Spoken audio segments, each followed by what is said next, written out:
Hello, today I'm going to do an initial impressions of this Gerber Paraframe.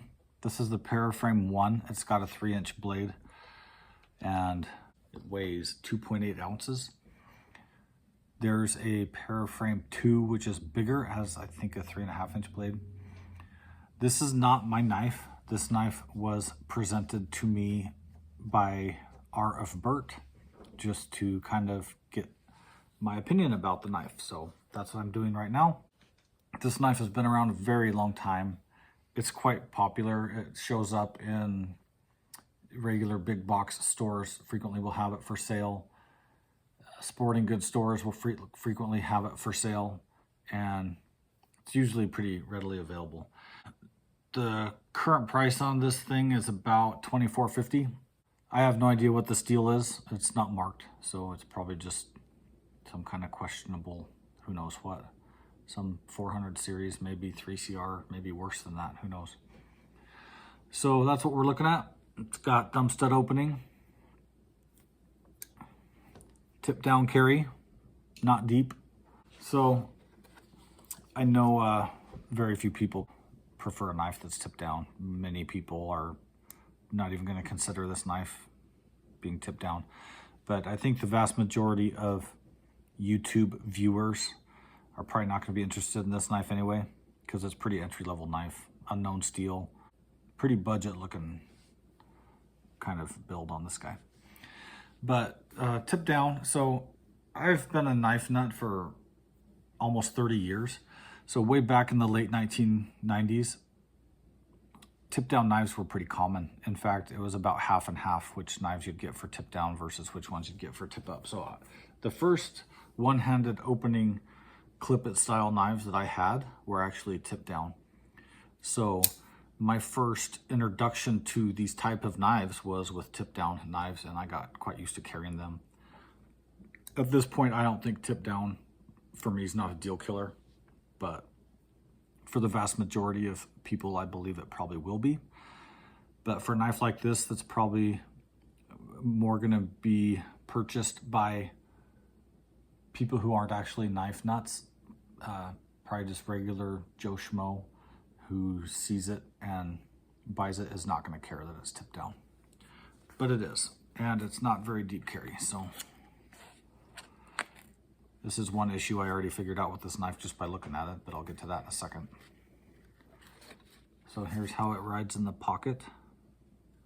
Not deep, it's kind of normal, I guess. But since that just happened, I'm going to point it out right now before we even move on. These thumb studs are long this way. They stick way out. When I see knives that have these kind of long thumb studs, I call them longhorns. These things are long. These things really stick out. This happens. So yes, this is going to happen on your pants. This is going to happen on your pocket. These things are going to snag on the insertion, maybe snag on the withdrawal. I haven't actually tried to put this on my pocket, so I don't have any firsthand experience with that, but I just know from having carried knives before that's probably going to be an issue. So there's that. Longhorn thumb studs. Now, they're pretty easy to hit. They're pretty easy to engage with your finger for opening, so there's not much chance of skipping over it. There's sufficient space here, sufficient groove here for your thumb to find it, so that's fine. It's a little hard for my thumb to grab the clip to do it, so I kind of miss it. Action for me is a little awkward just because I'm not really used to it. So there's that. It's a little difficult for me to just intuitively engage it because of how the clip lines up. My fingers are kind of used to holding clips that are a little further down maybe. The detent on this thing is actually quite tight. And so for me to try to reverse it, I don't feel comfortable doing it. I don't generally do that with my knife, so I'm not very skilled at it. But the detent on this is sufficiently tight. So that's good. Let's talk about handle comfort. This thing is actually quite comfortable. There's no jimping anywhere on it. and I don't think it needs it. I'm not a fan of jimping generally. This little area up here is sharp, but it doesn't hurt my finger just holding it like this. But if I rub my finger backwards, it can kind of snag my finger and just make the slightest discomfort, like barely noticeable, but I don't know if that would be an issue if you're actually cutting very much. So the action's pretty decent, actually. I like that the detent's tight.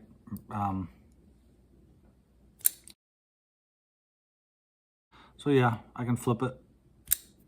Flips pretty good. The lockup's good. Lockup's pretty tight, no complaint there. Handle's not really uncomfortable.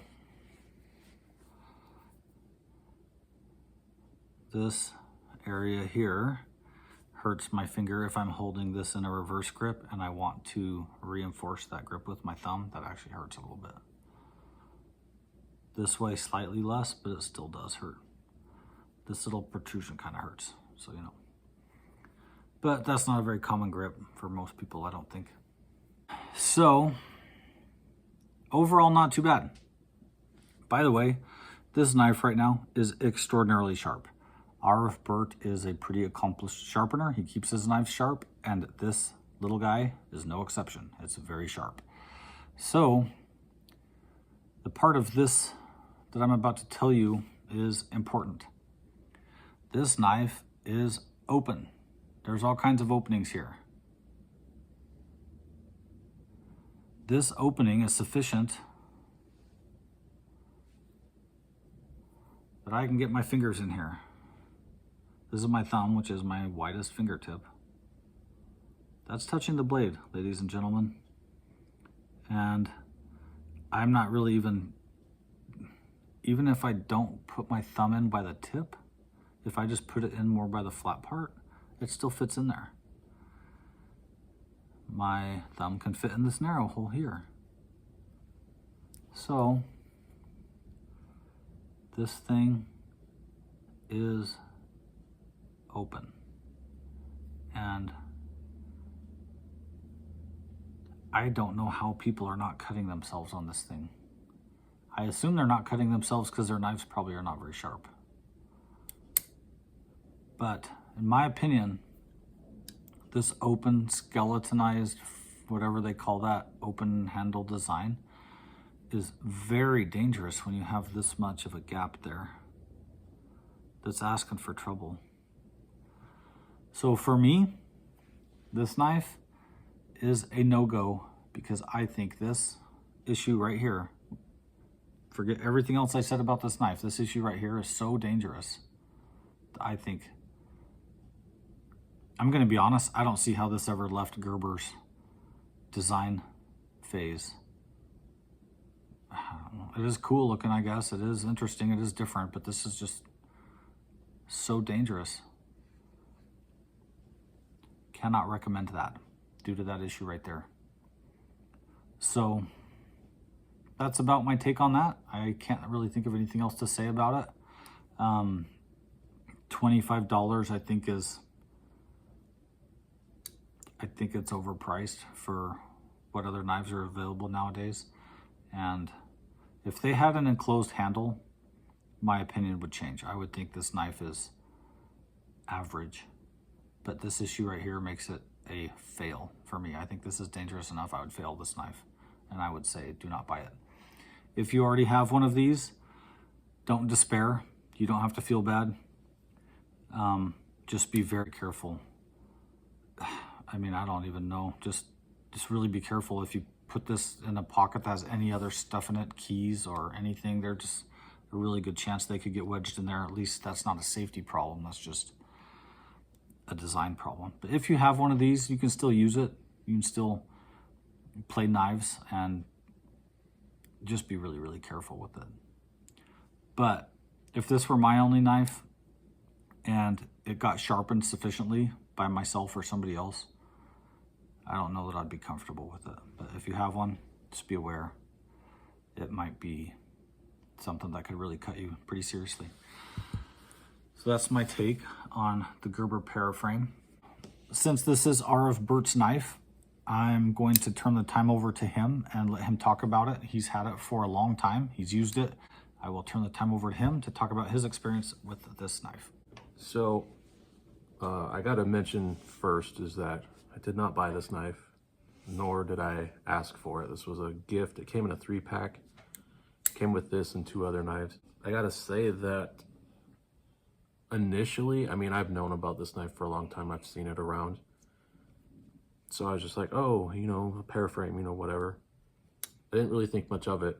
And then when I handed it to Rockin' Knives, he's the one that actually pointed out this issue because I actually didn't think about it. And at first I thought he was just kind of being a little bit oversensitive, if I'm just going to be honest. But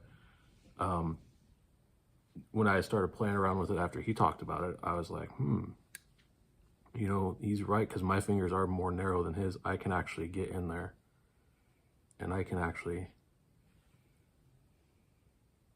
I mean, look at that. I've already deployed the blade through the hole. So that's a big issue. This knife has only recently kind of come out of center. It came centered from the factory. I've tried to mess with these, with the hardware here, but they're so malformed and misshapen that you're not going to do anything with that. The clip, I have tried to carry this just for, you know, giggles.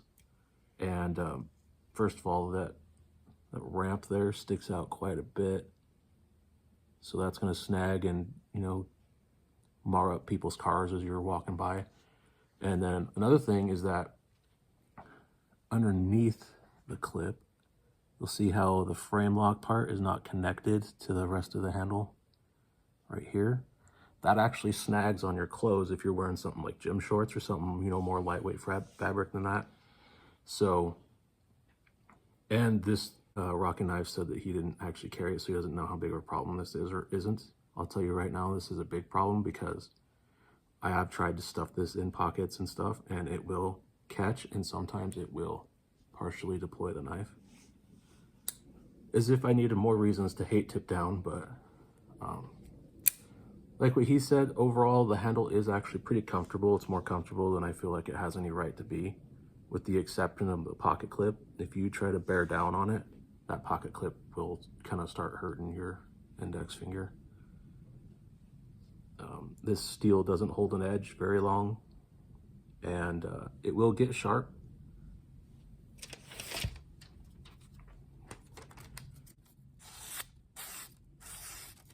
So, I mean, it gets sharp. It doesn't stay sharp very long. It's very soft. This is one of those knives that I would say you should avoid. Again, if you have it, like Rockin' Knife said, you don't need to feel bad about it, but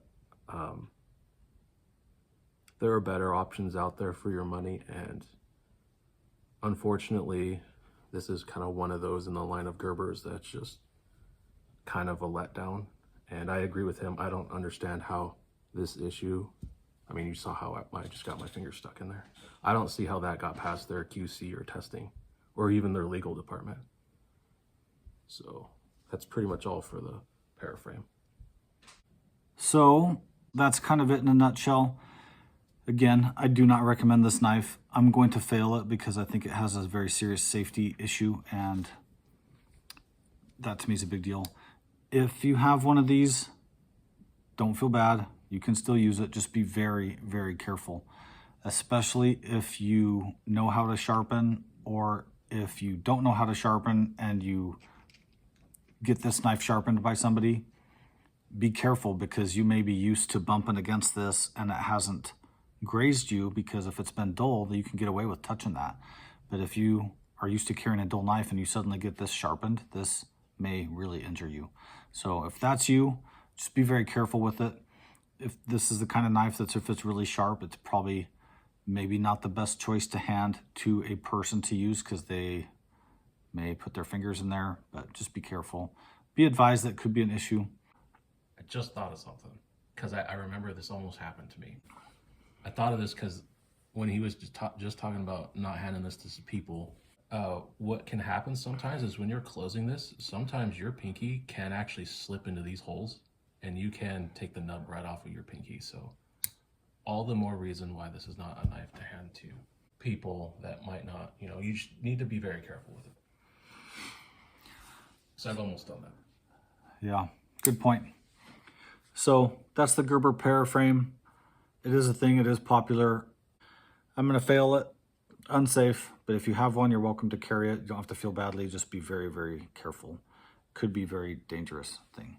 So that's the Gerber Paraframe. If you have any questions, comments, or concerns, let me know. If you have carried one of these, if you like it, hate it, let me know. I would love to hear it.